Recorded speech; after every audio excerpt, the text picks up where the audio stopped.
Yesterday, while I was preparing for today's teaching, yesterday evening actually, I was considering how fragile our world has proven to be. Like, to me, it was really heavy on my soul. I mean, we are absolutely at the mercy of what's going on. In many cases, there's helplessness, hopelessness. People are alone, and then a realization hit me. And when all I'll say is that it came very powerfully. Some might call it a thought, an inspired thought, but I'm telling you, it stopped me in my tracks. You see, the world truly has turned its back on its maker. I started verses began to hit me, and I just wrote them down. All we, like sheep, have gone astray. Jehovah's children have rebelled against him. The ox knows its owner, the donkey its master's crib, but Jehovah's people have no understanding. We have forsaken and despised the Holy One of Israel, and we've become estranged. Countless passages like these came to my mind. I mean, they were I kept thinking about all of these different verses which said the same thing, putting the entire planet in the same place of requiring to turn to the one true God. You have no other hope. And then, while I was thinking about our present trouble, specifically in our dealing with this virus that we've called Corona, something hit me. Now, I want you to stick with me on this. I have to tell you that this is what came to my mind. As I was praying about Corona, in my mind, I began to see it written out a certain way in Hebrew letters. Now, look, I'm not a mystical kind of person. Most of you who know me well know this. But I wrote down sort of a transliteration as I saw it. And this is what it looked like. It was 2 Hebrew words. Some of you know Hebrew.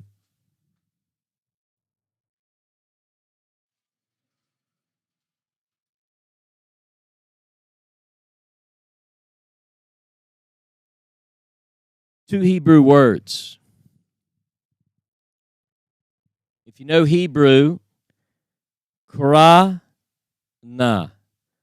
krana, krana. Now, I can read, and you can as well. Some of you know the letters. The transliteration, because corona is not a Hebrew word.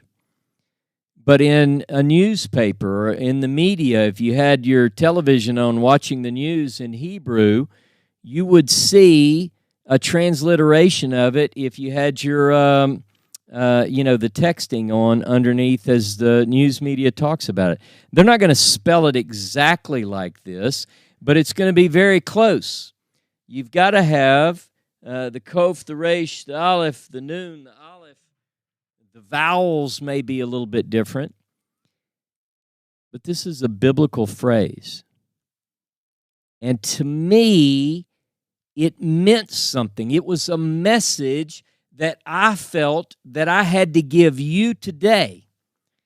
And I think it's of utmost importance because this biblical phrase can be translated.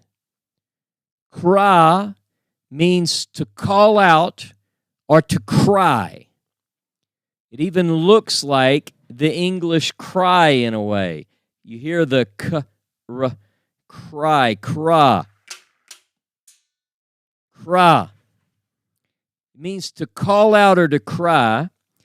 And the word na can be translated as please or now. Please or now. You put these together, and the idea that hit me so strongly was that the answer to the virus is in the very name itself. Krana, to cry out now, to call out to God. Now look with me at Job. I'm going to give you one example. There are several in the Hebrew Bible where this, just like I have it on the board behind me, appears in the Hebrew Bible. Job chapter 5, verse 1. In Hebrew it says, Krana, cry now. Is there any that will answer you? And to which of the holy ones will you turn? Well, I'm going to tell you the answer to that. The question that Eliphaz has here, the answer to which is that we should be crying out to Jehovah now. We should be crying out in many ways. And I'm going to cover that in just a few minutes, but I wanted to let you know something. So I sent to a group of close friends last night on a group text that this idea had hit me. And Patty Tyler, one of the ones on that group text, wrote me immediately and said, Rabbi Michael Skoback had said the same thing on Facebook on a post. Now, I didn't see that Rabbi Skoback said that. This just hit me. So I immediately opened up Rabbi Skoback's page, and I scrolled down, and this is what I found. On March 16th at 4:51, Skoback writes this. This virus is called corona. In Hebrew, and then he wrote it just like I have it on the board behind me, which means, please call out. And in parentheses, he said, to me. The idea is that independently, two men who are looking to the Scriptures for answers in this time to provide to the people that we love and care for came up independently with the same answer.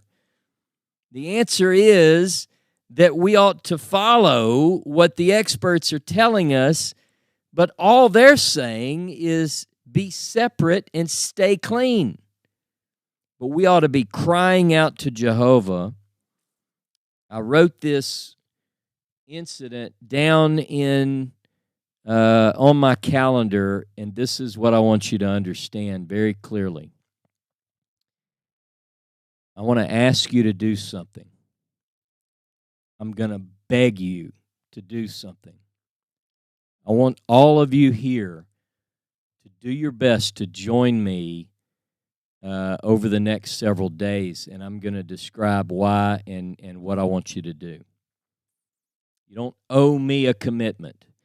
I'm not going to check up on you. I'm just going to offer it as a suggestion because I really believe that this is the message for our world today from a spiritual standpoint. Look, I'm not qualified to give you medical advice. I'm just telling you to go with what those experts are saying.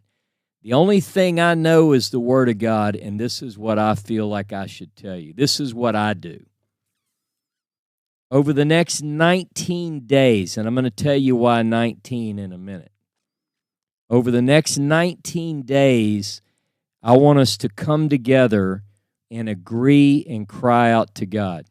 I want us to pray that the plague is stopped. I want us to pray for our loved ones, for those in the world today that are in that demographic that are being hit the hardest. I want us to pray for those who have weaker immune systems. And look, I don't think that's, I've seen reports that it's not just the elderly and those that, look, anybody, this can happen to anybody. We ought to be interceding on behalf of the people of our planet. I mean, look, if we believe the Bible, if we have faith, then we ought to get off our bottoms and do something about it. This is what we can do. We can cry out to God about this situation. So why 19 days? I wrote on my calendar the day, I just took a little note that because I found it significant that both Rabbi Skobach and I had the same idea, and perhaps many of you had the same. I don't know.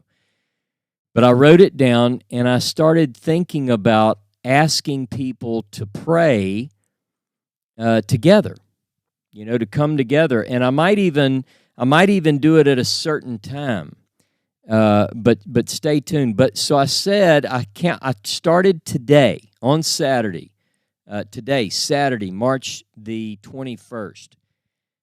And what I did was I began to count. I began to count forward, and my thought was we ought to go with this until Passover, because my thinking is that was a time of a great redemption and deliverance for the people of God in the past. Why would God not honor that again? Maybe it's a mark that we at least begin with that. You understand where I'm coming from? So I started counting, and I started today, and I said 1, 2, 3, 4, 5. And I counted, and when I hit Erev Pesach, the 14th of Nisan, it was 19 days. 19 days for COVID-19. Now, look, I know people that know me are saying this isn't like Ross.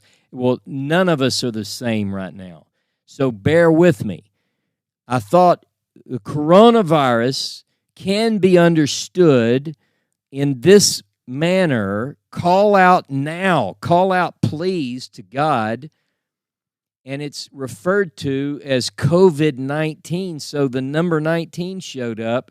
I mean, I have to tell you, as strange, as bizarre as this sounds, I was floored. Look, let's return to Jehovah. Historically, when Jehovah's people called out, he heard them.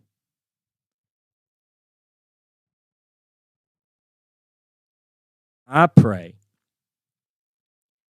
that he sends his Spirit not only upon his people, giving us wisdom and understanding and knowledge, but he pours his Spirit out upon some brilliant scientist, some brilliant doctor. I pray that his Spirit comes upon our political leaders, that they can make wise and timely decisions. I pray that you exercise caution. I mean, these are the things we ought to pray about. Take this seriously. Look, for a long time, I think I was probably thinking, too, this is crazy. Why are people acting like this? I know a lot of people who've changed their tune in the last 2 weeks. There were people that are brilliant people that I know, and me included, not the brilliant part, but just me included, I was thinking, what about the flu? The flu had this, this is no big deal. Why are they shutting down national parks? Why are they restricting movements? Crazy.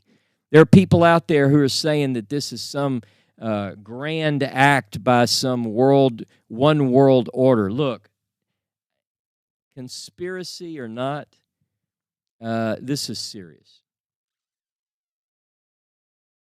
I pray that God sends his Spirit for these troublesome times that we're facing, and that all of you remain safe and healthy. Not just you, but those that you love and care for. I say we call out, that we cry to the one who can help us. I want you to go with me to 2 Chronicles. 2 Chronicles chapter 7. 2 Chronicles 7 and verse 12.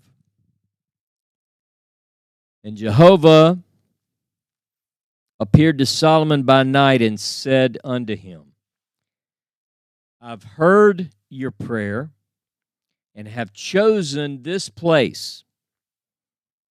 I've heard your prayer and have chosen this place to myself for a house of sacrifice. if I shut up the heavens so that there is no rain, or if I command the locust to devour the land, or if I send pestilence among my people, if my people who are called by my name, now get this isn't an easy task. If my people who are called by my name will humble themselves and pray and seek my face and turn from their wicked ways, then I will hear from heaven and will forgive their sin and will heal their land. Now, let me tell you the opposite of that. If we don't, what do you think? The idea that I'm putting forward is something that costs you nothing. If you're a person of faith, why would you not cry now?